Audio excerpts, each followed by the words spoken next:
సాధనకు స్వాగతం.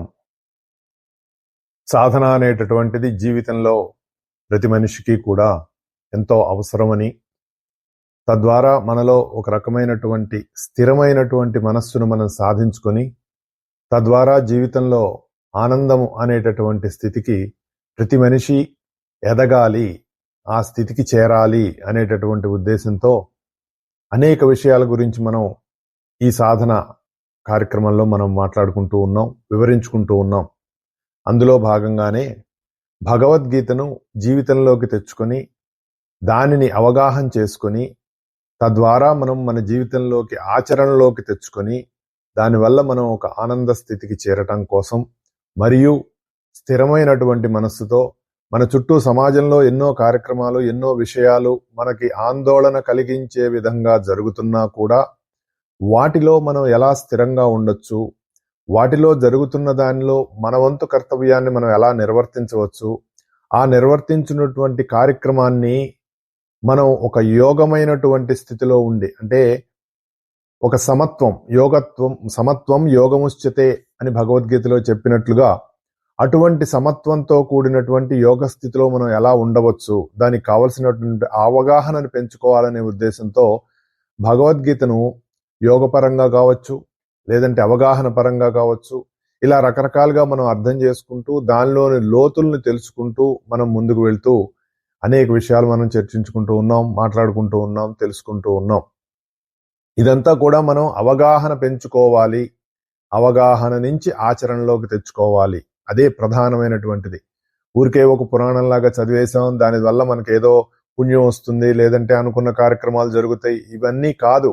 భగవద్గీత యొక్క ప్రధాన ఉద్దేశం ఏంటంటే మనిషి అవగాహన పెంచుకొని ఆచరణలోకి తెచ్చుకొని ఆనందమైనటువంటి స్థితిలో స్థిరంగా ఉండటం, తనను తాను తెలుసుకోవటం అనేటటువంటిది ముఖ్యమైనటువంటి కేంద్రం ఏది భగవద్గీతకి.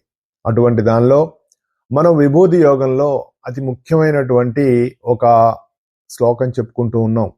అర్జునుడు, నిన్ను ఈ సృష్టిలో ఎలా అనుభూతి చెందాలి, ఎలా తెలుసుకోవాలి, తద్వారా మేము నిన్ను ఎలా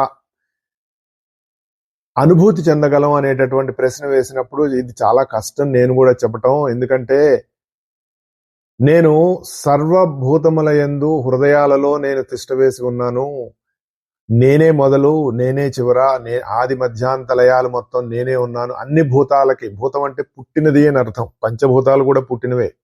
సృష్టి ఏర్పడటంలో ఒక భాగంగా అవన్నీ వచ్చినాయి, వాటి ఆధారంగా మనం వచ్చాం అనేటటువంటి విషయం మనం చెప్పుకున్నాం. అందులో భాగంగానే ఆదిత్యానామహం విష్ణోర్ జ్యోతిషాం రవిరం సుమాన్ మరీచిర్ మారుతామస్మి నక్షత్రాణామహం శశి అనేటటువంటి శ్లోకం గురించి మనం చెప్పుకుంటూ ఆదిత్యులంటే ఎవరు అని విపులంగా మనం చెప్పుకున్నాం. అది ఒక కాస్మాలజీ, విశ్వజనీనమైనటువంటి, విశ్వం పుట్టేటప్పుడు జరిగినటువంటి ఒకానొక విషయం. ఆదిత్యులు అనేటటువంటి వాళ్ళు ఈ జగత్తు పుట్టడంతో పాటుగానే వస్తారు. వాళ్ళు వస్తేనే అదంతా జరుగుతూ ఉంటుంది. మనం అనేక రకాలైనటువంటి దానిలో ఉన్నటువంటి ఆదిత్యులు అనేటటువంటి వాళ్ళు 12 మంది ఎలా వస్తారు, ఎందుకు వస్తారు, ఇలా చాలా వివరంగా మనం చెప్పుకున్నాం. It's one of the greatest cosmologic explanation మనం మాట్లాడుకున్నాం. తర్వాత రవి అంశుమాన్ అని చెప్పాడు, కిరణాలు వెదజల్లే వాళ్ళల్లో నేను రవిని అని చెప్పాడు. ఎందుకు రవి కూడా మనం చెప్పుకున్నాం. ఆదిత్య సవిత సూర్య అంటే ఏ ఆదిత్య లోకం నుంచి వెలుగు వస్తుందో ఆ వెలుగు సవిత్రమండలం నుంచి మనకి సూర్యుని ద్వారా మనకు అందుతోంది. దాని ఆధారంగానే మనం ఈ భూమి మీద జీవిస్తూ ఉన్నాం. ఈ మధ్య కొత్తగా సైంటిస్టులు కనిపెట్టారట, ఒక కొత్తగా ఏర్పడుతున్నటువంటి ఒక సూర్యమండలం ఎలా ఏర్పడుతోంది అనే దాన్ని, ఒక 400 మిలియన్ల కాంతి సంవత్సరాల దూరంలో ఉన్నటువంటి ఒకనొక నక్షత్ర మండలం ఎలా ఏర్పడుతోంది. ఆ నక్షత్ర మండలం అంటే సూర్యుడు, ఆ సూర్యుడు, దాని చుట్టూ ఏర్పడేటటువంటి గ్రహాలు. ఈ మధ్య ఎక్కడో ఒక చిన్న ఫోటో కూడా వేశారు, అది మన జేమ్స్ వెబ్ టెలిస్కోప్ తీసింది అనేటటువంటి దాంట్లో. అలాగే మెల్లిమెల్లిగా కొంతకాలం పోయేటప్పటికే మేబీ ఒక 300 సంవత్సరాలు 400 సంవత్సరాలు మనకైతే తెలియదు, కానీ అప్పటికి సైన్స్ అండ్ స్పిరిచువలిజం అనేటటువంటిది 2 కళ్ళుగా మనిషికి ఏర్పడటం అనేటటువంటిది జరుగుతుంది. ఏనాడైతే స్పిరిచువలిజం కూడా సైన్స్ లోకి ప్రవేశిస్తుందో, ఒక సైంటిస్టు స్పిరిట్ అనేటటువంటి దాన్ని, అంటే the essence of everything, spirit అంటే మామూలుగా మనం తీసుకునే స్పిరిట్ కాదు. స్పిరిట్ అంటే essence of the finest essence of everything is called spirit. ఆ స్థితిలోకి ఈ సృష్టి అంతా వ్యాపించి ఉన్నటువంటి ఒకే ఒక తత్వం, ఆ తత్వం ఆధారంగానే ఈ జగత్తంతా ఉంది, ఆ జగత్తులో మనం ఒక భాగంగా ఉన్నాం అనేటటువంటి ఆ సత్యాన్ని సైంటిస్ట్ కూడా తెలుసుకొని సైంటిఫిక్ గా ప్రూవ్ చేసే రోజు ఈ భూమి మీద వస్తుంది. దానికి ఈ కుంభయుగం, ఈ ఎక్వేరియన్ ఏజ్ ఇందులో జరుగుతుంది అనేటటువంటిది పరమ గురువుల యొక్క అవగాహన. ఎందుకంటే అంతకు ముందు ఇదే కుంభయుగంలో ఎలా జరిగిందో కూడా వాళ్ళకి తెలుసు, అందుకని వాళ్ళు ఆ విధంగా చెప్పడం జరిగింది. సో మనం ఆదిత్యులు అనేటటువంటి ఒక కాస్మలాజికల్ విషయాన్ని మనం చర్చించుకున్న తర్వాత మరొక ముఖ్యమైనటువంటి విషయం ఏంటంటే మరీచిర్ మారుతామస్మి, మరుత్తులు అనేటటువంటి వాళ్ళలో నేను మరీచిని అని చెప్పాడు. అసలు మరుత్తులు అంటే ఏంటో మనకు తెలియాలిగా. మామూలుగా మనకు ఎక్కడ చూసినా కూడా ఆదిత్యులు అనగానే ఆదిత్యులు 12 మంది అండి అని చెప్తారు. 12 మంది అంటే 12 మాసాలలో వాళ్ళు సూర్యుడు ఒక్కొక్క మాసంలో వెళ్ళేవన్నీ మనం అయిపోయినాయి. మళ్ళీ దాంట్లోకి వెళ్తే మనం దాంట్లోనే వెళ్ళిపోతాం మనం. కాబట్టి మరీచిర్ మారుతామస్మి, మరుత్తులంటే మనకి రామాయణంలో వస్తుంది. రామాయణంలో విశ్వామిత్రుల వారు మరి యాగ సంరక్షణ అయిపోయిన తర్వాత శ్రీరామచంద్రుణ్ణి, లక్ష్మణస్వామిని వాళ్ళిద్దరిని తీసుకొని మిథిలా నగరానికి స్వయంవరం అనేటటువంటి ఒక శుభలేఖ అందిన తర్వాత స్వయంవర ఆహ్వానం అందుకొని వీళ్ళిద్దరిని తీసుకొని వెళ్తూ ఉన్నప్పుడు అనేక రకాలైనటువంటి కథలు చెప్తూ ఉంటారు. ఆయన ఎలా తన జీవితంలో ఎటువంటి ఒడిదుడుకులు మరి ఎదుర్కొని తిరిగి ఆ స్థితికి వచ్చాడు అనేటటువంటి తన కథ చెప్పుకుంటూ, తాను ఎక్కడెక్కడ పడిపోయాడో కూడా చెప్పుకుంటూ, ఆ తర్వాత గంగా అవతరణం గురించి చెప్తూ ఇవన్నీ చెప్తాడు. భగీరథుడు ఎలా తపస్సు చేశాడు, సగరుణ్ణి ఎలా తీసుకొచ్చాడు, గంగామ ఎలా వచ్చింది, తర్వాత మరి ఈ కథలన్నీ చెప్పుకుంటూ సాగరం అనేటటువంటిది ఎలా ఏర్పడింది, ఇవన్నీ కథలన్నీ చెప్పుకుంటూ వచ్చిన తర్వాత వారు ఒక ఆశ్రమానికి వస్తారు. విశాల నగరం అనేటటువంటి ఒక ఆశ్రమానికి వచ్చినప్పుడు శ్రీరామచంద్రుడు అడుగుతాడు, స్వామి దీని గురించి చెప్పండి అని. మీరు చెప్తున్నటువంటి ఈ విషయాలు వింటూ ఉంటే మాకు నడక, దానిలో ఉన్నటువంటి ఆయాసం, ఇంత దూరం నడిచామా అనేటటువంటి ఆ ఆలోచన కూడా లేదు, చాలా ఉత్సాహంగా ఉంది. అంతే కదా, ఒక ఇద్దరు మంచి స్నేహితులు అలా మాట్లాడుకుంటూ నడిచి వెళ్తున్నారనుకోండి, చిన్నప్పుడు సంగతిలో ఏవేవో మాట్లాడుకుంటూ వెళ్ళిపోతూ ఉంటే టైం తెలీదు. మనం కూడా కూర్చొని కబుర్లు చెప్పుకుంటూ ఉంటే టైం తెలియదు. ఇది ఒకప్పుడు. ఇప్పుడు ఎందుకు టైం తెలియదు? తెలుసు. మన చేతిలో ఒక భూతం ఉంది. భూతం అంటే పుట్టింది, చెప్పుకున్నాం కదా. ఇప్పుడు ఈ భూతం మనల్ని తినేస్తోంది. ఏంటది? Cell phone. దాంట్లో ఒక రీల్స్ తీసుకోనో లేదంటే మరి ఫేస్బుక్ షార్ట్స్ తీసుకోనో వేళ్ళు ఇలా అంటూ ఉంటే పాపం ఆ వేలు మరి మొద్దుబారిపోయినా మనకు తెలియదు, అలా చూస్తూనే ఉంటాం. అది ఒక భూతం మనల్ని మింగేస్తోంది.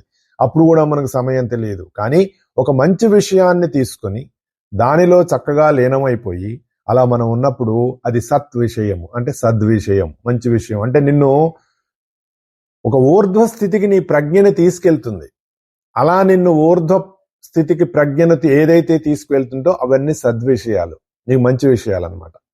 సో అటువంటి చాలా విషయాలు మీరు చెప్తూ ఉన్నారు అని చెప్పినప్పుడు అలా చెప్తూ పూర్వం కృతయుగే రామ దితే పుత్ర మహాబలాహ అదితేశ్చ మహాభాగా వీర్యవంత సుధార్మికా అని మొదలు పెడతాడు.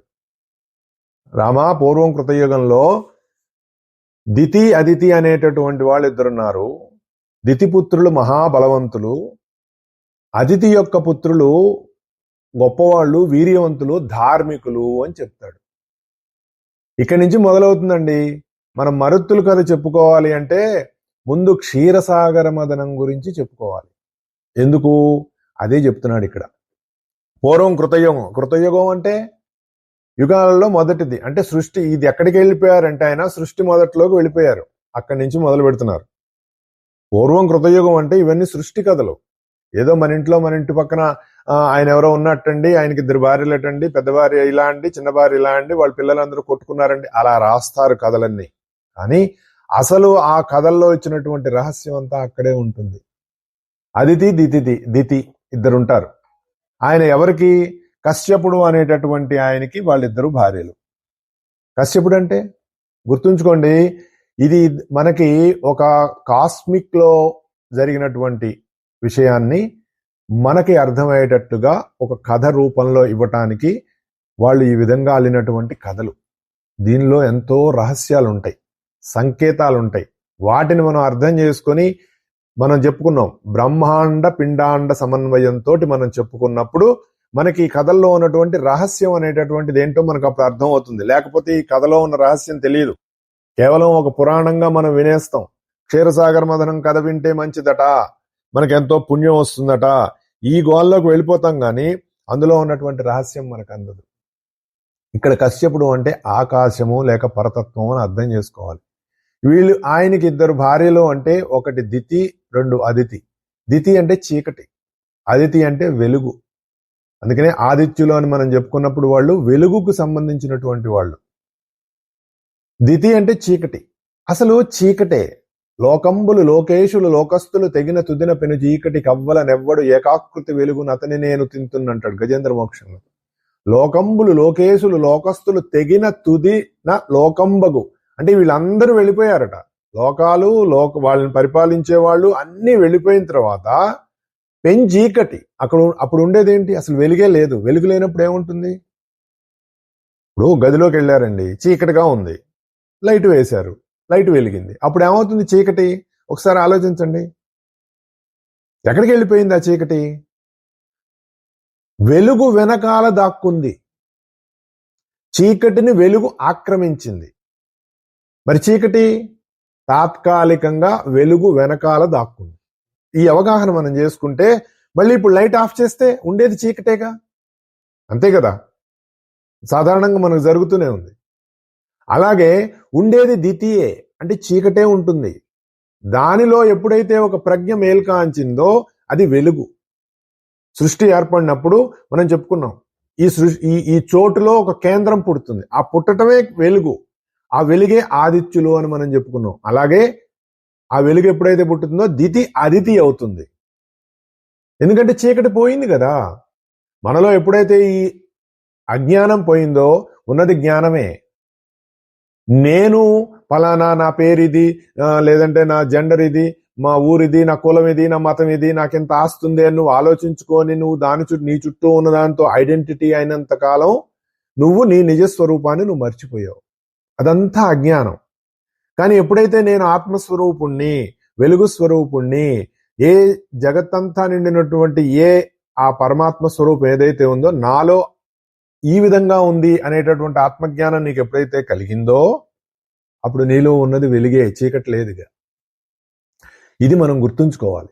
అదితి దితి అంటే వాళ్ళిద్దరు భార్యలు కాదు, మనకు కథగా చెప్తారు.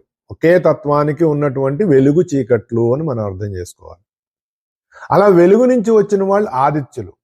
వెలుగు అనేటటువంటిది మనలో ఒక రకమైనటువంటి మనకి దాన్ని ఏమంటారు, ఆత్మకి మూలమై ఉంటుంది. ఆదిత్యులు ధార్మికులు అని చెప్పాడు ఇక్కడ.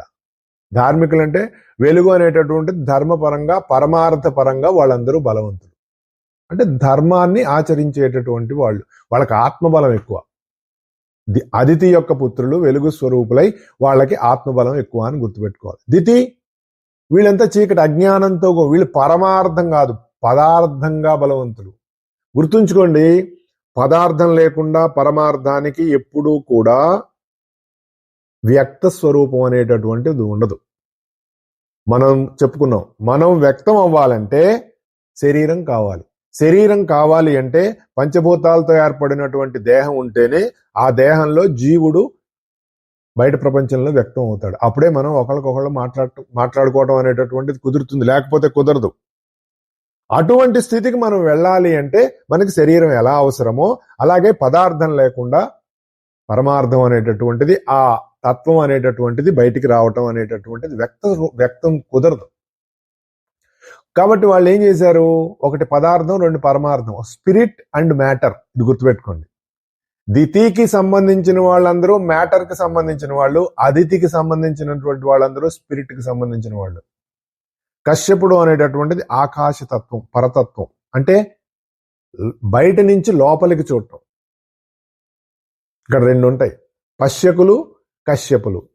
కశ్యపుడు అంటే బయట నుంచి లోపలికి చూస్తాట, పశ్యకులు అంటే లోపల నుంచి బయటకు చూస్తాట. మనందరం పశ్యకులం, లోపల నుంచి బయటకు చూస్తాం. మీరు కళ్ళు మూసుకొని లోపల ధ్యానం చేయండి అంటే మనం ఏం చూడగలం? ఏమండి లోపల ఏం చూడాలండి?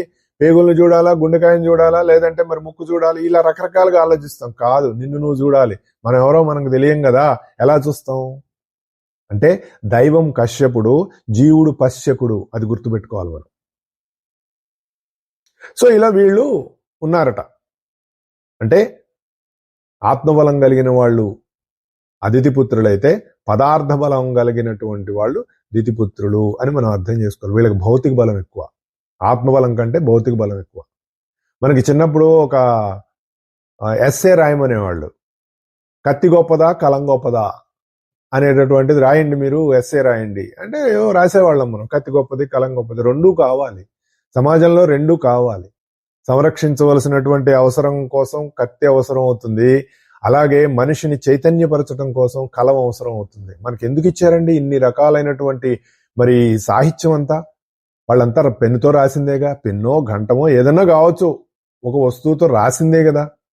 అలా రాసి మనకి ఎందుకు ఇచ్చారు? అది చదివినప్పుడు మనలో కలిగేటటువంటి ఇన్స్పిరేషన్ వల్ల మనం మన జీవితాన్ని బాగు చేసుకోవడం కోసం మనకి ఇచ్చారు. అది మనం గుర్తుపెట్టుకో. అలాగే ఆత్మబలం, రెండు పదార్థ బలం, భౌతిక బలం. వీళ్ళకి ఒక ఆలోచన వచ్చిందటండి, ఏమని? మనం అమరులమై అంటే చావు లేకుండా ఉండి, ముసలితనం లేకుండా, రోగాలు లేకుండా ఉండాలంటే ఎలా అనేటటువంటి ఆలోచన వచ్చిందట. ఈ మూడు మనకు కూడా ఉంటాయి కదండి. జీవితంలో ఎప్పుడూ చనిపోకూడదు, ముసలితనం రాకూడదు, రోగాలు రాకూడదు, ఇవే కదా మనకుండే. వాళ్ళకు కూడా అవే ఆలోచనలు వచ్చినాయట. వాళ్ళకు కూడా అవే ఆలోచనలు వస్తే ఏం చేశారు వీళ్ళు? ఈ కథ చాలా బాగుంటుంది, అక్కడి నుంచి మనం వెళ్తేనే మనకు అర్థమవుతుంది, లేకపోతే లేదు. వీళ్ళందరూ ఏం చేశారటంటే బ్రహ్మగారి దగ్గరికి వెళ్ళారు, అక్కడ ఆయన్ని అడిగారు. అక్కడ ఆయన్ని అడిగితే అక్కడి నుంచి విష్ణుమూర్తి, ఇలా వస్తుంది అనమాట కథ అంతా. అప్పుడు వాళ్ళు ఏమనుకున్నారంటే క్షీరసాగర మదనం చేయటం వల్ల అందులోంచి పుట్టేటటువంటి అమృతాన్ని గనక మనం తాగినట్లయితే మనకి వీటన్నిటికీ ఏది అంటే ముసలితనం రాదు, అమరత్వం ఉంటాం, మనం ఎప్పుడు జీవించే ఉంటాం, మరణం అనేటటువంటిది రాదు, రోగాలు రావు అనేటటువంటి విషయం తెలుసుకొని క్షీరసాగరాన్ని మదనం చెయ్యాలి అని నిర్ణయం చేసుకున్నారు. ఈ క్షీరసాగరం ఎక్కడ ఉందండి? మనం మామూలుగా లక్ష్మీం క్షీర సముద్రరాజతనయాం శ్రీరంగధామేశ్వరీం అని మనం చదువుతాం కదా. అమ్మవారు క్షీరసాగరంలోంచి పుట్టిందట. విష్ణుమూర్తి ఎక్కడ పడుకుంటాడండి? క్షీరసాగరంలో పడుకుంటాడట. దాని మీద ఆయనకు పెద్ద బెడ్డు, ఆ బెడ్డు ఆదిశేషుడు. ఇలా మనకి ఇవన్నీ సింబాలిజమ్స్ మనం గుర్తుంచుకుంటే మనకు తెలుస్తుంది. మరి ఇది బ్రహ్మాండం గురించి చెప్తున్నారు కదండి, మరి ఇవన్నీ మనం ఎలా అన్వయించుకుంటాం అనేటటువంటి ఆలోచన కూడా మనకి రావచ్చు.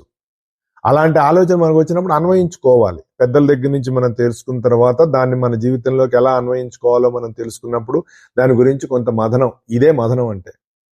అది మనలో జరిగి దాని నుంచి అవగాహన అనేటటువంటి అమృతం పుట్టి తర్వాత జీవితంలోకి ఆచరణ అనేటటువంటి స్థితికి రావాలి. దానికోసమే ఇదంతా. మామూలుగా మనం సంకల్పం చెప్పుకుంటాం కదండి, ఇది పూజలో చెప్పుకున్నప్పుడు కలశస్య ముఖే విష్ణు కంఠే రుద్ర సమాశ్రిత అని మనం కలశానికి పూజ చేస్తాం కదా. మూలే తత్ర స్థితో బ్రహ్మ మధ్యే మాతృగుణ స్మృత కుక్షౌతు సాగరా సర్వే సప్తదీపా వసుంధరా. ఋగ్వేదో యజుర్వేదో సామవేదో ధర్మణ అని మనం గంగే జమునే ఇవన్నీ చెప్తాం మనం. ఇందులో ఒక వాక్యం ఏంటంటే కుక్షౌతు సాగరా సర్వే సప్తదీపా వసుంధరా అంటే సప్తద్వీపాలతో కూడినటువంటి వసుంధర. ఈ భూమిని పృథ్వీని వసుంధర అని పిలుస్తారు. ఆవిడకి ఒక పేరు పెట్టారు మన వాళ్ళు. సప్తద్వీపాలు ఉన్నాయటండి. సప్తద్వీపాలు అనగానే మన వాళ్ళు ఏం చేస్తారంటే మన భూమి మీద ఉన్నటువంటి 7 ఖండాలండి, 7 ఎందుకుంటాయి మనం చెప్పుకున్నాం. మళ్ళీ మనం వెనక్కి వెళ్తే మనకి కథ ముందుకు వెళ్ళదు. 7 ఎందుకున్నాయి? 7 ఉంటాయి, ఎప్పుడు 7 ఉంటాయి. 7 ద్వీపాలతో కూడినటువంటిది అంటే భూమికి కూడా మనలాగే మన చుట్టూ 7 కేంద్రాలు మనకు ఎలా ఉంటాయో భూమికి కూడా అలా ఉంటాయి. మనం చెప్పుకున్నాం, మనం సూర్యుడికి సంబంధించిన దాంట్లో కూడా 7 కేంద్రాలు ఉంటాయి ఆయనకి. ఆ సూర్యుడికి పైన సవిత్రుడికి ఉంటాయి, ఆయనకి పైన ఉన్నటువంటి ఆదిత్యుడికి ఉంటాయి. ఇవన్నీ కూడా ఒకదానికి ఇంటర్లింక్. మనలో కూడా 7 కేంద్రాలు ఉంటాయి. ఈ 7 కేంద్రాలు ఏవైతే ఉంటాయో భూమికి సంబంధించినవి కూడా 7 కేంద్రాలు ఉంటాయి. అలాగే 7 ద్వీపాలతో కూడినటువంటి భూమి కూడా ఉంటుంది. అది మన వాళ్ళు చేసినటువంటి పరిశోధన అనాలి. అవగాహన అనాలి, సూక్ష్మ దృష్టి, ద్రష్టలు దర్శించారనమాట ఇవన్నీ వాళ్ళు. మనలో 7 కేంద్రాలు ఉంటాయని చెప్తారు కదండి. అవేంటి మన అందరికీ తెలుసు. అవి మూలాధారం, స్వాధిష్టానం, మణిపూరం, తర్వాత అనాహతం, విశుద్ధి, ఆజ్ఞ, సహస్రారం అనేటటువంటి 7 కేంద్రాలు ఎక్కడుంటాయి? మన దేహం, మనం కనపడేటటువంటి భౌతిక దేహానికి మూలమైనటువంటి సూక్ష్మ దేహంలో ఇవన్నీ ఉంటాయి. దాన్ని ఈథరిక్ బాడీ అంటారు ఇంగ్లీష్లో. దాంట్లో ఉంటాయి ఇవన్నీ. ఏంటి ఈ కేంద్రాలు? శక్తి కేంద్రాలు. అంటే శక్తి ప్రసారం జరిగేటటువంటి ఈ మన శరీరంలో కొన్ని వేల నాడులు ఉంటాయి. నాడులు అంటే శక్తి ప్రసారం. ఇప్పుడు ఒక మ్యాగ్నెట్ ఉందనుకోండి, మ్యాగ్నెటిజంకి ఏమని చెప్తారు? అయస్కాంత రేఖలు అంటారు కదా, మ్యాగ్నెటిక్ లైన్స్ ఆఫ్ ఫోర్స్ అండి అంటారు. లైన్స్ ఆఫ్ ఫోర్స్ ఎలా కనపడుతుంది? మీకు కనపడుతుందా? అది అయస్కాంతమో కాదో ఎలా గుర్తిస్తారు చెప్పండి? మామూలుగా మనం అక్కడికి ఏదన్నా దాని విసినిటీలోకి, దాని యొక్క ఆ క్షేత్రంలోకి గనక మన చిన్న ఐరన్ పీస్ని కనుక పెడితే అది అయస్కాంతం, ప్లీజ్ వెళ్ళి అతుక్కోవా అని మనం చెప్పక్కర్లా, అక్కన వెళ్ళి అతుక్కుంటుంది. మరి నీకేం కనపడట్లేదు కదా లైన్స్ ఆఫ్ ఫోర్స్, కానీ అది వెళ్ళి ఎలా అతుక్కుంటుందో మన శరీరానికి కూడా అలాంటి లైన్స్ ఆఫ్ ఫోర్స్ తో కూడినటువంటి మరొక దేహం ఉంటుంది. దాన్నే సూక్ష్మ శరీరం అంటారు, ఏథరిక్ బాడీ అంటారు. దానిలో ఉంటుంది అని చెప్తారు. మనం ధ్యానం చేయాల్సినప్పుడు మనం కూర్చోగానే మనం గుర్తు చేసుకోవాల్సింది అది. ఆ శరీరాన్ని గుర్తు చేసుకొని అందులో ఉన్న 7 కేంద్రాలని మనం గనక ముందు జ్ఞానపరంగా, అవగాహన పరంగా మనం తెలుసుకుంటే దాంట్లోకి మనం వెళ్ళడానికి అవకాశం ఉంటుంది. ఒక సాఫ్ట్వేర్ ముందు అసలు అదేంటో తెలిస్తే తర్వాత దాంట్లోకి మెల్లిమెల్లిగా వెళ్ళి ఒక్కొక్కటి మనం ఎలా తెలుసుకొని దాన్ని ఉపయోగిస్తామో ఇది కూడా అంతే. సో ఈ 7 కేంద్రాలు ఏమైతే ఉంటాయో ఇలా అలాగే భూమికి కూడా సప్తదీప వసుంధర అని ఆవిడకి కూడా 7 రకాలైనటువంటి కేంద్రాలు వాటికి కూడా ఉంటాయి. భూమికి ఉన్నటువంటి సూక్ష్మ శరీరం ఆధారంగా ఉంటాయి. సో అందులో ఉంటాయి. మన భూమి మీద ఉన్నటువంటి సముద్రం ఏంటండి? మన భూమి మీద ఉన్నటువంటి సముద్రంలో ఏముంటుందండి? ఉప్పు ఉంటుందా, పంచదార ఉంటుందా? మనది ఉప్పు సముద్రం. మనం అనేటటువంటి మన ఈ భూమి మీద ఉన్నటువంటిది ఉప్పు సముద్రం, లవణ సముద్రం అంటారు దాన్ని. ఉప్పు సముద్రం అంటే మన శరీరంలో ఉన్నటువంటి మూలాధారానికి లింక్ అయి ఉంటుంది. దానిపైన ఉన్నటువంటి స్వాధిష్టాన కేంద్రంలో చెరుకు సముద్రం, దాన్ని ఇక్షు సముద్రం అంటారు. అంటే ఇది మన శరీరానికి, ఈ భూమికి మనం పెట్టుకునేటటువంటి ఒక లింక్, గుర్తుపెట్టుకోండి ఇది. దానిపైన మణిపూరంలో సురా సముద్రం అంటారు.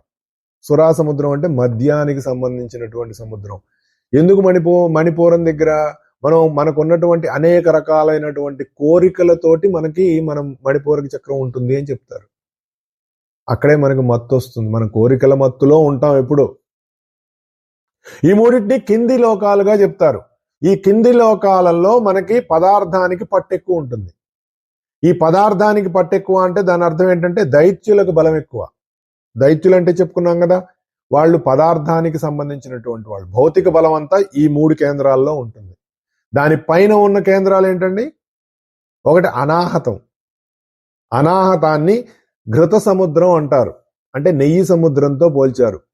అంటే భూమికి ఉన్నటువంటి అనాహతం అనేటటువంటి కేంద్రానికి నెయ్యి సముద్రం అనేటటువంటిది ఉంటుంది. మన ఈ భూమి మీద మనకి ఎలాగైతే ఉప్పు సముద్రం ఉందో ఆ కేంద్రానికి సంబంధించి భూమికి నెయ్యి సముద్రం ఉంటుంది. దీన్ని ప్రాణశక్తి అని చెప్తారు. అనాహతంలో మనకి హృదయ కేంద్రం దగ్గర ఉంటుంది. అదే మనల్ని గుండె కొట్టించుకొని మనకి శరీరం అంతా మనకి ప్రాణవాయువు సరఫరా చేయడానికి కావలసినటువంటి ప్రాణశక్తి, దానికి కావలసినటువంటి స్పందన అన్ని ఇక్కడే ఉంటాయి. పురుషోక్తంలో కూడా వసంతో అస్యాసీదాజ్యం అని చెప్తారు. వసంత ఋతువు అనేటటువంటిది ఈ సంవత్సరానికి నెయ్యి లాంటిది అని చెప్తారు. అది ఘృత సముద్రం అంటే నెయ్యి సముద్రం. దానిపైన ఆజ్ఞా కేంద్రంలో దధి సముద్రం అని చెప్తారు, పెరుగు సముద్రం. దానిపైన ఉన్నటువంటి స్వచ్ఛమైనటువంటి నిర్మలమైనటువంటి ఆకాశ జలాలతో కూడినటువంటి సముద్రాన్ని మన యొక్క సహస్రారంలో చెప్తారు. అది ఆకాశ జలాలు, అదే ఆకాశ గంగ, అదే విద్యుత్. విద్యుత్ అంటే ఎక్కడుందండి? ఎలక్ట్రిసిటీ అంటే ఎలక్ట్రిసిటీ ప్రొడ్యూస్ చేయకముందు ఎలక్ట్రిసిటీ ఎక్కడుంది? మనం అగ్గిపెట్టెలో ఇలా గీయక ముందు అగ్ని ఎక్కడుంది? ఆకాశంలో ఉంటుంది. ఏమీ లేనట్టుగానే ఉంటుంది, కానీ అన్నీ అందులోనే ఉంటాయి. అంటే పైనుంచి మన కిందకు వస్తే ఒకటి నిర్మల జల సముద్రం అయినటువంటి మన సహస్రారంతో, 2 పెరుగు సముద్రం అయినటువంటి ఆజ్ఞ, 3 నెయ్యి సముద్రం అయినటువంటి అనాహతం, తరువాత ఇంకొకటి ఉందండోయ్, మనం అసలైంది మర్చిపోయాం, విశుద్ధి. అది క్షీరసాగరం. మన విశుద్ధి క్షీరసాగరం. దాని కిందకు వస్తే సురా సముద్రం, దాని కిందకు వస్తే ఇక్షు సముద్రం చెరకు, దాని కిందకు వస్తే ఉప్పు సముద్రం. ఇలా ఈ 7 సముద్రాలకి సంబంధించినటువంటి ప్రజ్ఞలు మనలో కూడా ఉంటాయి. ఇది ఒక అవగాహన. మనం అలా చేసుకున్నప్పుడు మన కేంద్రాలకి భూమి యొక్క కేంద్రాలకి ఉన్న లింక్ మనకు తెలుస్తుంది. మామూలుగా పంచామృత స్నానం అని భగవంతుడికి అభిషేకాల్లో చేయిస్తూ ఉంటారు కదండి, పంచామృత స్నానం అని. పంచామృతాల్లో ఏం వాడతారండి? పాలు, పెరుగు, తేనె, నెయ్యి, పంచదార వాడుతున్నారు. పంచదార దేంతో తయారు చేస్తారండి? చెరుకు. నిజానికి చెరుకు రసం వాడాలి. చెరకు చక్కెర అయింది. ఇది అవగాహన. పంచామృతం అంటే ఇవి: పాలు, పెరుగు, నెయ్యి, తేనె. తేనె అంటే ఇక్కడ మనం అర్థం చేసుకోవాల్సింది ఏంటంటే అది తీపి. తర్వాత చెరుకు వాడుతున్నారు. ఇంకొకటి, బాగా తేనె తాగినా మత్తు వస్తుంది, ఆలోచించండి. తర్వాత నీటితో స్నానం చేయిస్తాం. ఇవే దైవం అనేటటువంటి తత్వానికి మనం చేసేటటువంటి పంచామృత స్నానంలో ఇవన్నీ వస్తాయి. అయితే క్షీరసాగరాన్ని ఎందుకు మదనం చేశారు?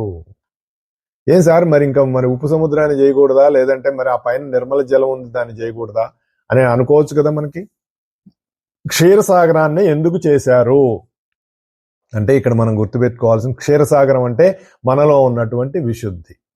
కింది 3 లోకాలని, పైన 3 కేంద్రాలని, అంటే కింద ఉన్నటువంటి పదార్థమయమైనటువంటి 3 కేంద్రాలని, పైన ఉన్నటువంటి పరమార్థమైనటువంటి 3 కేంద్రాలని, అంటే అనాహతము, ఆజ్ఞ, సహస్రారం అనేటటువంటి పై 3 కేంద్రాలు. ఈ పై 3 కేంద్రాలు కూడా మనకి స్పిరిట్ కి సంబంధించినటువంటివి. మరి మణిపూరము, స్వాదిష్టానము, మూలాధారం అనేటటువంటివి మ్యాటర్ కి సంబంధించినటువంటివి. ఈ స్పిరిట్ అండ్ మ్యాటర్ రెండింటినీ కూడా అనుసంధానం చేసేటటువంటి కేంద్రం విశుద్ధి. మీరు మామూలుగా మనం అమ్మవారిది ఒక యంత్రం వేస్తారు. అదేంటంటే 2 ట్రయాంగిల్స్ ఉంటాయి. ఒక ట్రయాంగిల్ ఎపెక్స్ పైకి ఉంటుంది, ఒక ట్రయాంగిల్ ఎపెక్స్ కిందకు ఉంటుంది. ఆ మధ్యలో ఒక డాట్ ఉంటుంది. ఈ మధ్య ఒక పార్టీకి కూడా పెట్టారండి సింబల్, జనసేన. మనకి ఇండియాలో పవన్ కళ్యాణ్ గారి జనసేన పార్టీ గుర్తేంటి చెప్పండి? ఒక ఎపెక్స్ కిందకు ఉంటుంది, ఒక ఎపెక్స్ పైకి ఉంటుంది, మధ్యలో ఒక డాట్ ఉంటుంది. ఏమిటది దాని అర్థం? ఇగో ఇది, అది అమ్మవారి యొక్క సింబల్, సంకేతం. అందులో 7 ఉన్నాయి. మరి 3 పైకి 3 కిందకి, మధ్యలో కేంద్రం. అంటే పై 3 లోకాలు, కింద 3 లోకాలు, పై 3 కేంద్రాలు, కింద 3 కేంద్రాలు, 3 పదార్థమయ కేంద్రాలు, 3 పరమార్థ కేంద్రాలు, 3 స్పిరిట్, 3 మ్యాటరు. ఈ వీటన్నిటినీ కూడా అనుసంధానం చేసేటటువంటివి, సమన్వయం చేసేటటువంటివి, సింథసైజ్ చేసేటటువంటి కేంద్రం విశుద్ధి కేంద్రం. ఆ విశుద్ధి కేంద్రంలో ఉన్నటువంటిది క్షీరసాగరం. సో మదనం అంటే అక్కడ జరగాలి. విశుద్ధి కేంద్రం మనకేం, దేనికి వాడతామండి మనం? గొంతు. విశుద్ధి కేంద్రం అంటే గొంతు. గొంతు దేనికి వాడతాం? తినటానికి, మాట్లాడటానికి, అంతేగా. గాలి పీల్చడానికి కూడా ముక్కులు ఆడకపోతే గొంతుతోటే గాలి పీలుస్తాం, నోటితోటే. దాని అర్థం ఏంటంటే అక్కడ మదనం జరగాలి. క్షీరసాగర మదనం జరిగితే మనలో అమృతం పుడుతుంది. ఇదండి బ్రహ్మాండ పిండాండ సమన్వయం అంటే ఇలా చేసుకోవాలి. మనల్ని మనం ఎలా దీన్ని సమన్వయం చేసుకోవాలంటే ఇక్కడ సమన్వయం చేసుకోవాలి. ఇదే శివుడి డమరకం అని చెప్తారు. శివుడి డమరకం ఎలా ఉంటుంది? పైన ఒక ట్రయాంగిల్ ఉంటుంది, కింద ఒక ట్రయాంగిల్ ఉంటుంది. ఆ మధ్యలో పట్టుకొని దాన్ని ఇలా ఇలా ఇలా ఇలా తిప్పుతాడు. అంటే దాని అర్థం ఏంటి? కొన్నిసార్లు పదార్థమయ లోకాలలో బలం ఎక్కువగా ఉంటుంది, కొన్నిసార్లు మరి పరమార్థమయ లోకాల్లో బలం ఎక్కువ ఉంటుంది. అదే దాన్ని అర్థం చేసుకోవాలి. సింబాలిజం, ఇవన్నీ సింబాలిజం అండి. మన ఋషులు వాళ్ళు దర్శించి అందులో ఉన్నటువంటి ఆ రహస్యాలని డైరెక్ట్ గా ఎలా ఇచ్చేస్తారండి? ఇప్పుడు మనకి ఓ పంట వచ్చింది, ధాన్యం పండించాం, గోధుమలు కావచ్చు, లేదంటే వరి కావచ్చు, ఇంకోటి డైరెక్ట్ గా బియ్యం వచ్చేయచ్చు కదండి.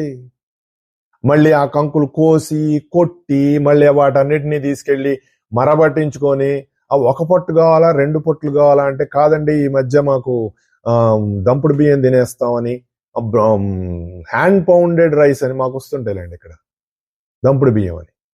ఎందుకు డైరెక్ట్ గా వచ్చేయచ్చు కదా.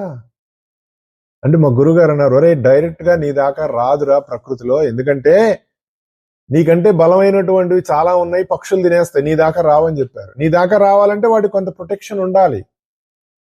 ఆ ప్రొటెక్షన్ ఇవ్వడం కోసమే దాని మీద పొట్టు పెట్టారు. ఆ పొట్టు తీసి తినటం అనేటటువంటిది నువ్వు చేసుకునేటువంటి ఒక సౌలభ్యం, నువ్వు చేసుకొని తినాలి. నువ్వు అలా వడ్లు తినలేవు కదా, చచ్చిపోతాం. మనకి ఆరాయించుకోవటమో దాన్ని మనం అరిగించుకునే స్థితి మనకు లేదు.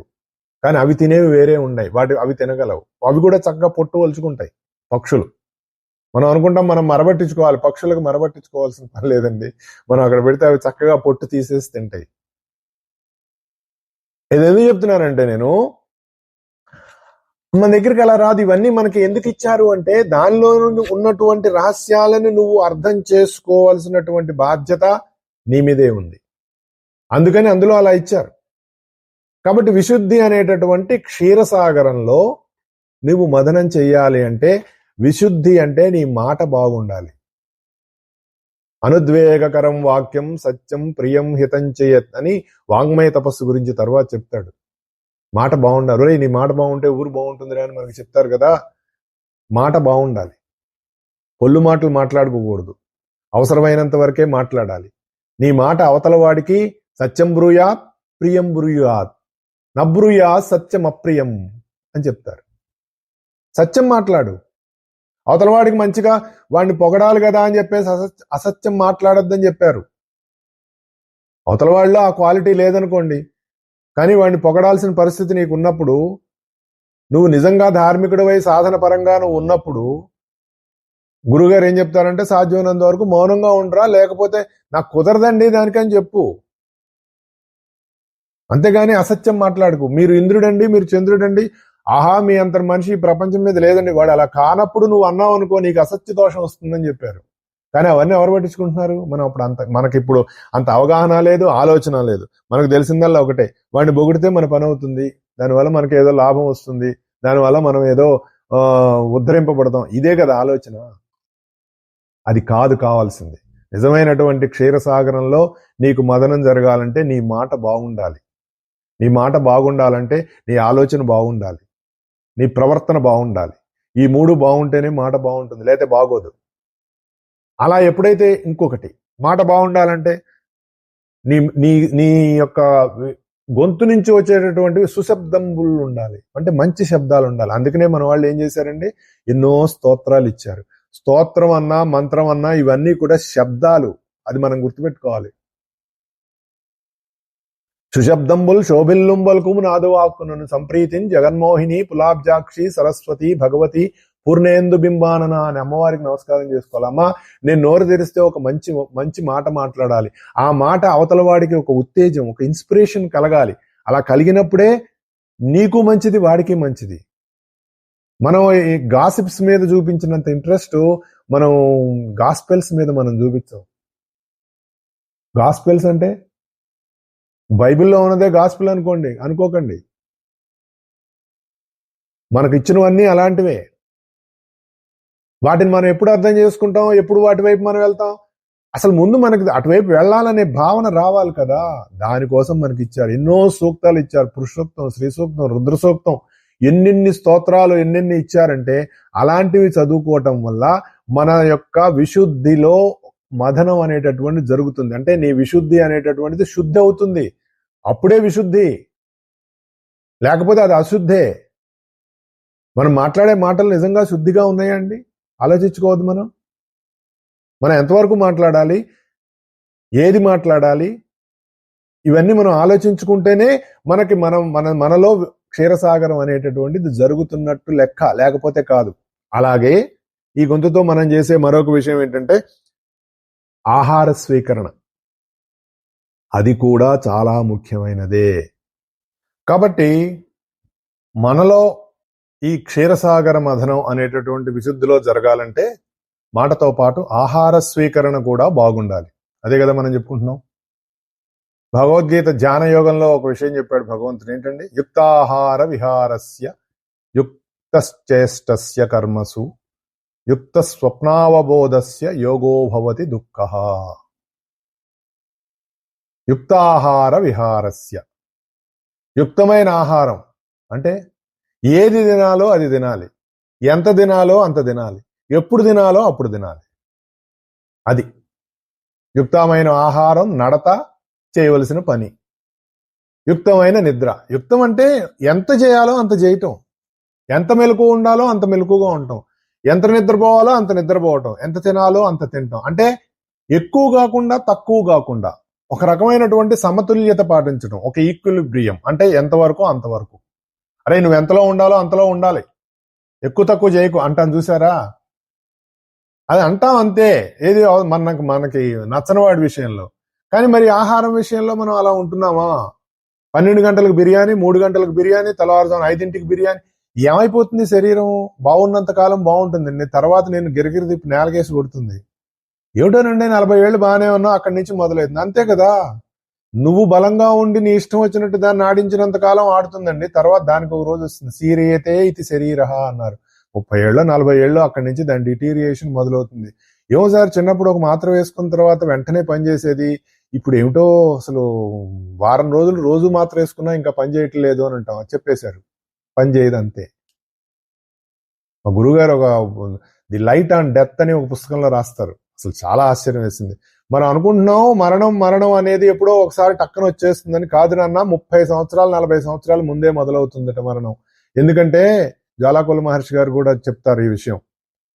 నీ శరీరం మెల్లిమెల్లిగా క్షీణించిపోతూ ముందుకు వెళ్తూ ఉన్నప్పుడు అంతకు ముందు పనిచేసినటువంటి మందులు కానీ, నువ్వు తిన్న ఆహారం కానీ అంతకు ముందు ఉన్నట్లుగా నీ శరీరంలో జీర్ణం కావటం కానీ, బయటకు వెళ్ళటం కానీ జరగదు, చాలా కష్టపడాల్సి వస్తుంది అని చెప్తారు ఆయన. ఎందుకు? దాన్ని నువ్వు ఒక ఆట ఆడిచ్చావు, అది నిన్ను ఆడిస్తుంది. అందుకని ఏం చెప్పారు? యుక్త ఆహార విహారస్య యుక్త చేష్టస్య కర్మసు.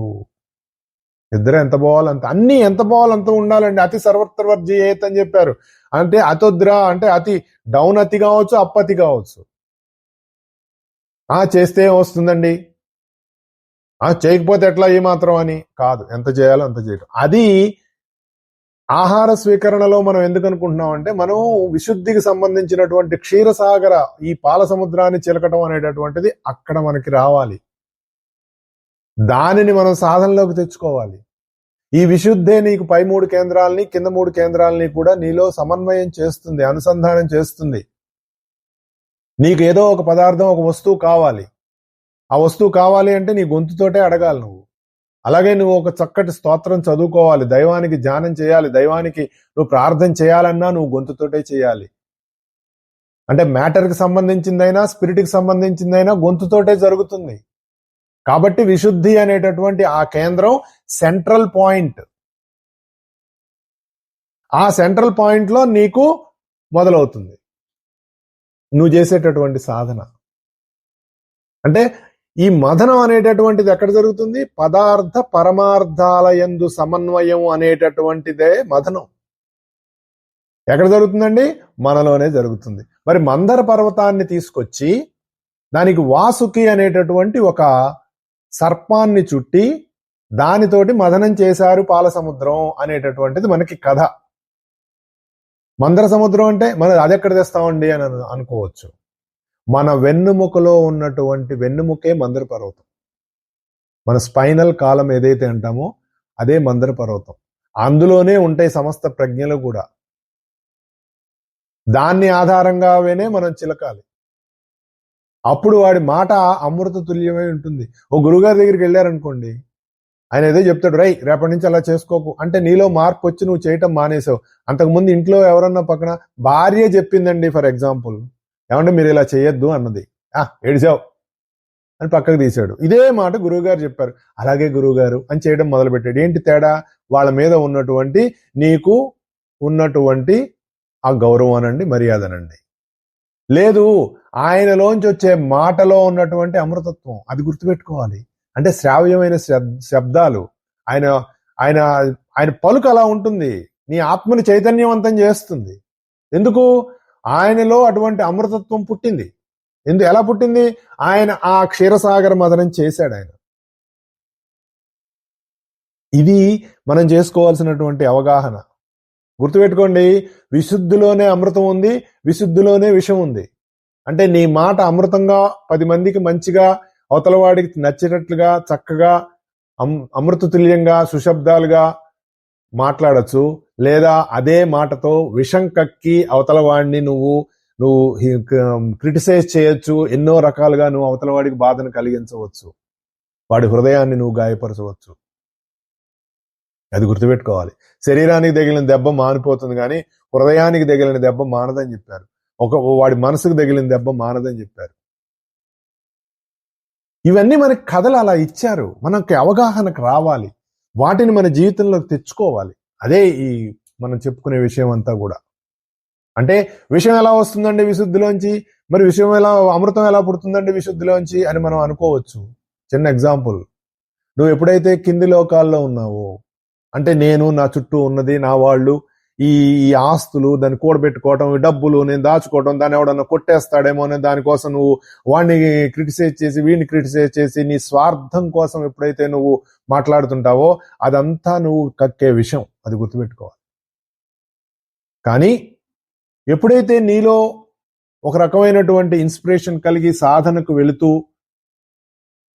స్పిరిట్ అనేటటువంటి ఆ లోకాల్లోకి ప్రవేశిస్తూ, అంటే 10 మంది బాగుండాలి, 10 మందికి మంచి జరగాలి, అందరూ బాగుండాలి, ఎవరికి ఎట్లాంటి ప్రాబ్లం రాకూడదు, వాళ్ళకి నా వంతు సహాయంగా నేనేం చేయగలను, నేను చేయగలిగేది ఏంటి అనేటటువంటి ఒక భావనతోటి 10 మంది కోసం, సమాజం కోసం నీ యొక్క పరిధిని పెంచుకుంటూ, అది సమాజం కావచ్చు, నీ కుటుంబం కావచ్చు, దేశం కావచ్చు, ప్రపంచం కావచ్చు, నీ పరిధిని బట్టి అలా పెంచుకుంటూ నువ్వు వెళ్తూ ఉంటే నువ్వు పైలోకాలతోటి నువ్వు స్పందిస్తున్నావు అనేటటువంటిది మనం గుర్తుపెట్టుకోవాలి.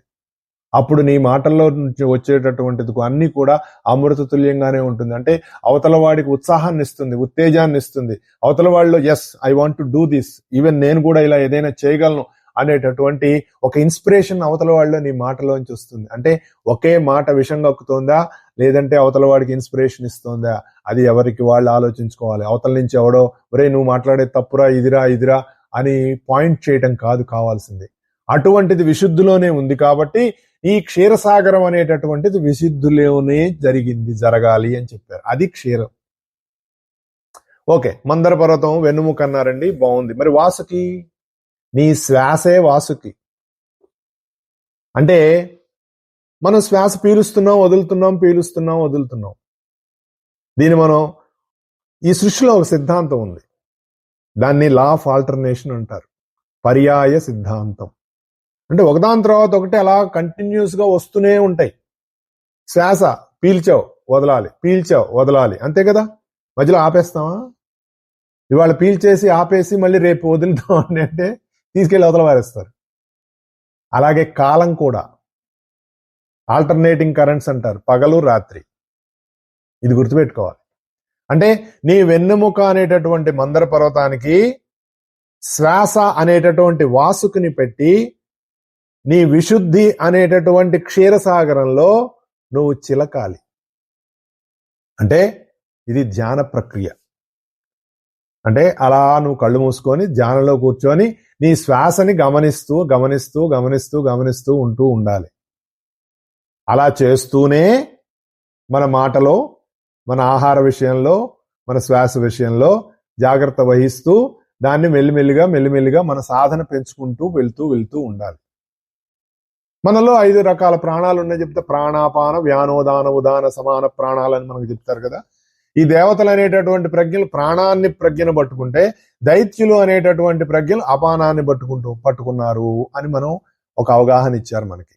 ఇది వాళ్ళిద్దరూ శ్వాస అనేటటువంటి వాసుకితో వెన్నుముక అనేటటువంటి మందర పర్వతంలో చేసినటువంటి మథనం.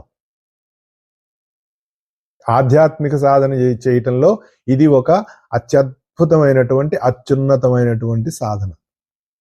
అయితే వీళ్ళు మొదలు పెట్టంగానే ఏమొచ్చిందండి? ముందు విషం వచ్చింది. అదేంటి సార్, ఏదో మంచి కార్యక్రమం చేద్దాం కదా అనుకుంటే ఇట్లాంటి అపశకునంగా మనకి ఇది కాదు కావాల్సింది. విషమే రావాలి, ఖచ్చితంగా విషం రావాల్సిందే. ఎందుకంటే మురికిపోతేనే కదండి. ఇప్పుడు మీరు ఒక గిన్నెలో పాలు పోసి కాగబెట్టుకోవాలి, అంతకుముందు ఎప్పుడో 6 నెలల క్రితం, లేదంటే 6 నెలలు ఎందుకులేండి, 4 రోజుల క్రితం అందులో పెరుగు తోడేసుకున్నారు, పెరుగు అయిపోయింది. అందులోనే పాలు పోసుకుంటారండి మళ్ళీ కాఫీ కాసుకోవటానికి? ఆ గిన్నె శుభ్రంగా తోముకోవాలిగా. అలాగే మనలో అమృతం పుట్టాలంటే ముందు మనలో ఉన్నటువంటి విషం పోవాలి. అంటే మనం మాట్లాడేటటువంటి మన సాధనలో ఈ చెత్తవాగుడు పోవటం కానీ, లేదంటే ఇష్టం వచ్చినప్పుడు తినటం, ఏది పడితే తినటం, ఎక్కడ పడితే అక్కడ తినటం, ఇలాంటి కొన్ని పరిస్థితులు మనలో మారాలి. ఆ మారటం కోసం వచ్చేదే విషయం. అవి మనకి ఇష్టం ఉండదుగా.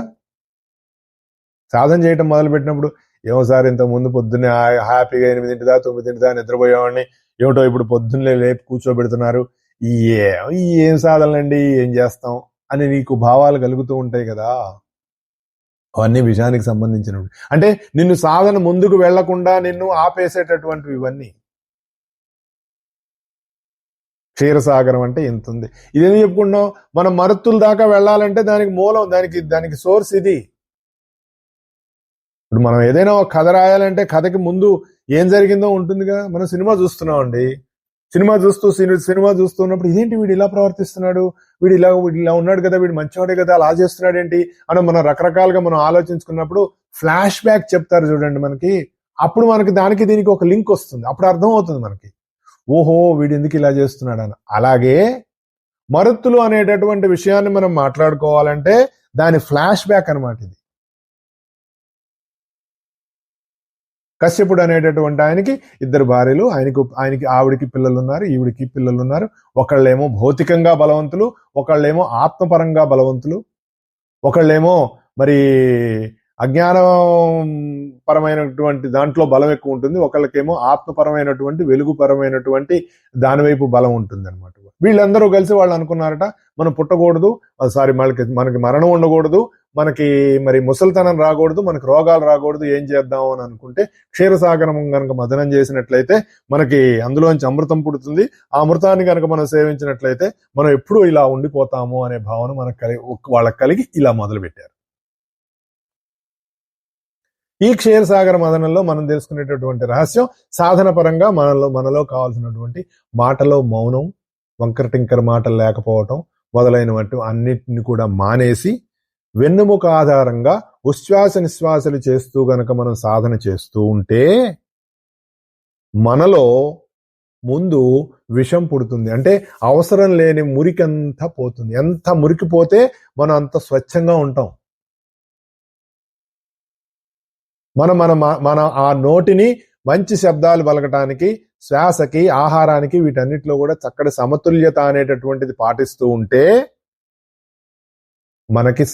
మనలో సాధన జరుగుతుంది. ఎడం వైపు పదార్థం ఉంటుంది మన శరీరానికి, కుడివైపు పరమార్థం ఉంటుంది. పదార్థం పరమార్థం, ఒకటి మ్యాటరు, ఒకటి స్పిరిట్ చెప్పుకున్నాం. ఈ రెండిట్లో సామ్యత రావాలి, సింథసైజ్ అనేటటువంటిది అవసరం. అప్పుడే అమృతం పుడుతుంది. ఇది వచ్చే లోపల విషం వస్తుంది. అప్పుడు ఏమన్నాడండి ఆయన, శ్రీహరి అదే చెప్తున్నాడు ఆయన. అప్పుడట శ్రీహరి అంటే దిగి వచ్చినటువంటి తత్వం. 2 ఉంటాయి, ఒకటి హరి, 2 హరుడు. గుర్తుపెట్టుకోండి, హరి అంటే దిగి వచ్చిన తత్వం, హర అంటే దిగిరాని తత్వం. అంటే సృష్టిలోకి రాదది, సృష్టి బయట ఉంటుంది, దాని ఆధారంగానే సృష్టి ఏర్పడుతుంది. ఒకటి హరుడు, 2 హరి. హరి అంటే మనం విష్ణుమూర్తిగా చెప్తాం, హరుడే హరి అయి వస్తాడు. ఈయన ఆయన్ని ప్రార్థన చేసేట హరుణ్ణి,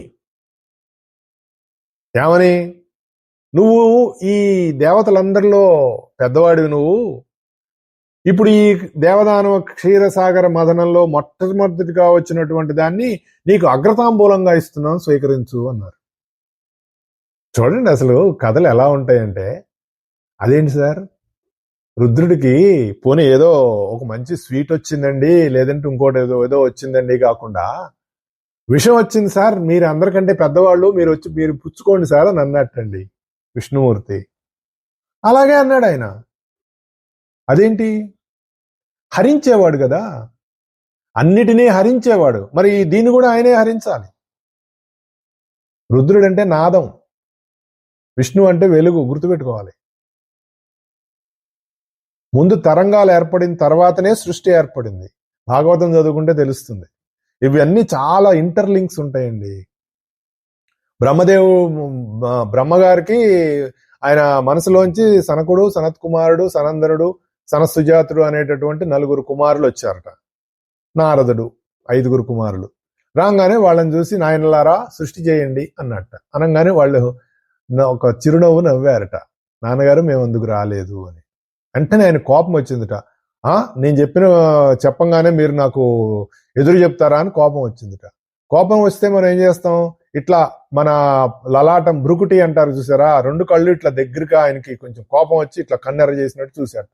చూసేటప్పటికే ఆ భ్రూమధ్యంలో నుంచి ఒక నీలమైనటువంటి కాంతి బయటకు వచ్చేసి దాంట్లోంచి పెద్దగా ఆయన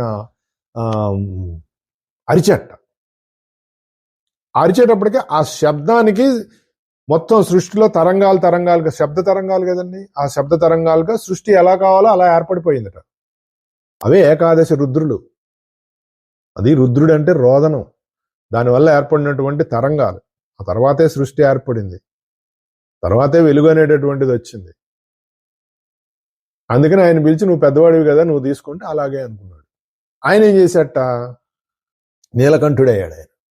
మనం చెప్పుకున్నాం కదా, పైన 3 లోకాలు, కింద 3 లోకాలు. పైన దేవతా లోకాలు, కింద దైత్య లోకాలు. మరి కిందకి వెళ్ళిపోతే పదార్థం పాడైపోతుంది, పైకి వెళ్తే పరమార్థం పాడైపోతుంది. అందుకని ఏం చేశాడు, ఈ రెండింటికి మధ్యలో మనం చెప్పుకుంటున్నాం కదా, క్షీరసాగరం అనేటటువంటి ఎక్కడుందండి, విశుద్ధిలో ఉంది. అందుకని ఏం చేశాడు, అటు పోకుండా ఇటు పోకుండా దాన్ని తెచ్చి గొంతు దగ్గర ఆపేట ఆయన. కథలు చూడండి, ఎంత అద్భుతమైనటువంటి కథలు, అందులో ఉన్నటువంటి రహస్యాలను మనకి ఇచ్చితే చూడండి. బయటికి కక్కితే ఊర్ధ్వలోకాలు పోతాయి, లోపలికి మింగితేనేమో అధోలోకాలు పోతాయని ఆ మధ్యలో పట్టి ఆపించట. ఇంటి ఆవిడికి చెప్పాట, ఏమో మరి క్షీరసాగర మదనం చేస్తుంటే విషం పుట్టిందట, అది హాలాహలమట, అది ప్రపంచాన్ని నాశనం చేసేస్తుందట. మరి ఆయన పిలిచి నువ్వు పెద్దవాడివి కదా నువ్వు వచ్చి స్వీకరించని నన్ను పిలిచాడు, మరి వెళ్ళమంటావా అంటే అలాగే వెళ్ళేందుట అమ్మవారు. పోతన గారు చక్కగా రాస్తారు అందులో ఒక పద్యం. ఆవిడ మాంగళ్యం మీద ఆవిడకి ఎంత బలమో ఎంత నమ్మకమో. వెళ్ళేవాడు హరుడు కదా, దేన్నైనా హరించేస్తాడు కదా. అందుకే మనకి ఏదైనా కష్టాలు వచ్చినా, ఏదైనా కొంచెం ఒంట్లో బాగోకపోయినా, ఏదో ఎలిన్ నడిచిన జరుగుతోందండి, ఇలా రకరకాలుగా ఎవరి దగ్గరికన్నా వెళ్తే ఏం చెప్తారండి, రుద్రాభిషేకం చేయించుకోండి అని చెప్తారు. అది రుద్రుడు. ఆయన వచ్చి దాన్ని స్వీకరించి కంఠంలో ఆపేశారటండి. అంటే నీలో ఎలాంటి భావాలు కలుగుతున్నా కూడా, అవి విషపూరితమైన అమృతతుల్యమైనా కూడా, అవి అవసరం లేనప్పుడు నీ నుంచి వ్యక్తం అవ్వటానికి అవసరం లేదు, వ్యక్తం చేయాల్సిన పని లేదు. నీలో ఏదైనా భావం కలిగి అది అవతల వాడిని హట్ చేస్తుంది అనుకున్నప్పుడు నీలోనే దాన్ని ఉంచేసుకోవచ్చు, హరించేసుకోవచ్చు. అక్కడ నీకు హరుడు ఉపయోగపడతాడు. నీ గొంతులోనే ఆపటం అంటే ఏంటి, దాన్ని నువ్వు బయటికి చెప్పొద్దు. అది రుద్రుడు మనకు అందించేటటువంటి ఈ ఇక్కడ చెప్పినటువంటి ఆ సింబాలిజం, ఆ అర్థం. ఇంకా మనకి చాలా ఉంది, కానీ మనం ప్రస్తుతానికి ఇక్కడికి ఆపుకుందాం. వచ్చే వారం మళ్ళీ క్షీరసాగర మదనంలో ఏమేం పుట్టినాయో చెప్పుకొని, ఆ తర్వాత ఏం జరిగిందో చెప్పుకొని, అప్పుడు మనం మరుత్తుల్లోకి ప్రవేశిద్దాం. ఎందుకంటే మరుత్తులు అనేటటువంటిది చాలా ఇంపార్టెంట్ టాపిక్. ఇదేది కూడా గుర్తుంచుకోండి, మన ఇంటి పక్కన లేదంటే మన భూమి మీద జరిగిన కథ కాదు ఇది. ఇది ఒక సింబాలిజం. భూమికి ఉన్నటువంటి 7 కేంద్రాల్లో విశుద్ధి అనేటటువంటి ఒక కేంద్రానికి సంబంధించినటువంటి పాల సముద్రం అనేటటువంటి దాంట్లో, అంటే స్వచ్ఛంగా ఉండేటటువంటి ఒకనొక ఎనర్జీ, అందులో అది మనకి సంబంధించింది మన విశుద్ధి. దానిలో మనం శ్వాస ద్వారా మనం చేసేటటువంటి సాధన వల్ల మనలో ఇవన్నీ వస్తాయి. ముందుగా వచ్చిన దాన్ని మనం పెద్దవాడైనటువంటి హరికి అప్పచెప్పటం అంటే, నువ్వు కూడా నీలో వచ్చేటటువంటి విషపూరితమైనటువంటి భావాల్ని నీలోనే నువ్వు హరించుకోవటానికి కావలసినటువంటి శక్తి నీకు హరుడు అందిస్తాడు. దాన్ని మనం మరింతగా వచ్చే వారం అర్థం చేసుకుందాం. అంతవరకు మరల దీన్ని ఒకసారి విని అర్థం చేసుకోవడానికి ప్రయత్నం చేసి, దానిలో అవగాహన కనుక మనకు పెరిగితే మనకి చాలా సాధనలో ముందుకు వెళ్ళడానికి అవకాశం ఉంటుంది. అంతవరకు అందరూ బాగుండాలి, అందరిలో మేము ఉండాలని అనుకుంటూ సెలవు తీసుకుంటున్నాను. జై గురుదేవ్.